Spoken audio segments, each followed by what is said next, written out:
एक आदमी था जो एक सेठ की छोटी सी दुकान पर नौकरी करता था। न कोई दिखावा, न कोई शिकायत, बस रोज समय पर आना, चुपचाप काम करना और पूरे मन से अपनी जिम्मेदारी निभाना, यही उसकी पहचान थी। उसकी ईमानदारी और मेहनत से सेठ भी निश्चिंत था। जो तनख्वाह मिलती थी उसी में वह सादगी से अपना घर चला लेता था। दिन ऐसे ही शांति से बीत रहे थे। एक दिन अचानक वह आदमी बिना बताए काम पर नहीं आया। दुकान का काम रुक गया। सेठ परेशान भी हुआ और सोच में भी पड़ गया। उसने मन ही मन सोचा, इतने सालों से यह आदमी पूरी निष्ठा से काम कर रहा है। मैंने आज तक इसकी तनख्वाह बढ़ाने के बारे में नहीं सोचा।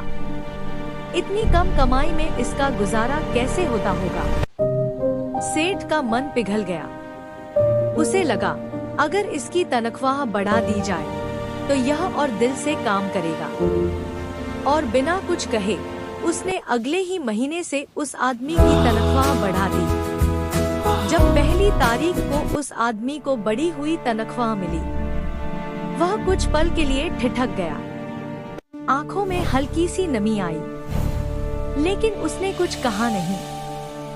न धन्यवाद, न खुशी का दिखावा, बस चुपचाप पैसे रख लिए। समय बीतता गया। कुछ महीने बाद वह आदमी फिर एक दिन गैर हाजिर हो गया। इस बार सेठ का दिल दुख से ज्यादा गुस्से से भर गया। वह सोचने लगा, कितना कृतज्ञ है। तनख्वाह बढ़ाई, फिर भी न जिम्मेदारी समझी, न धन्यवाद दिया। इसका क्या फायदा। गुस्से में सेठ ने उसी दिन फैसला कर लिया, बढ़ी हुई तनख्वाह वापस ले ली जाए। अगली पहली तारीख आई। उस आदमी को फिर से पुरानी तनख्वाह दी गई।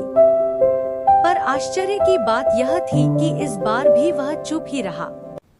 न शिकायत, न सवाल, न कोई नाराजगी। सेठ अब और नहीं रुक पाया। तुम चुप क्यों रहते हो? पूछा, तुम बड़े अजीब आदमी हो। जब पहली बार तुम्हारी गैरहाजिरी के बाद मैंने तनख्वाह बढ़ाई, तब भी तुम खामोश रहे।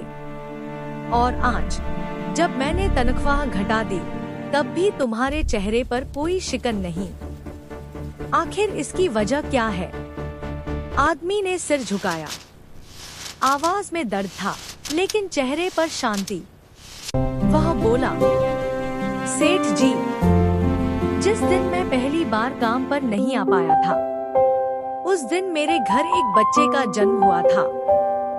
जब आपने मेरी तनख्वाह बढ़ा दी, तो मैंने समझा कि भगवान ने उस बच्चे के पालन पोषण के लिए अपना हिस्सा भेज दिया है। इसलिए मैंने ज्यादा खुशी नहीं जताई। कुछ पल रुककर उसने आगे कहा, और जिस दिन मैं दूसरी बार गैरहाजिर हुआ था, उस दिन मेरी माँ इस दुनिया से चली गई थी। जब आपने उसके बाद मेरी तनख्वाह कम कर दी, तो मैंने मान लिया कि माँ अपने हिस्से का अपना साथ हिस्सा ले लेकर गई। चली गई। फिर मैं पैसों के लिए दुखी क्यों हूँ? यह सुनते ही सेठ की आंखें भर आईं। उसका सारा गुस्सा, सारा अहंकार पिघल गया। उसने उस आदमी को गले लगा लिया और अपने व्यवहार के लिए दिल से माफी मांगी।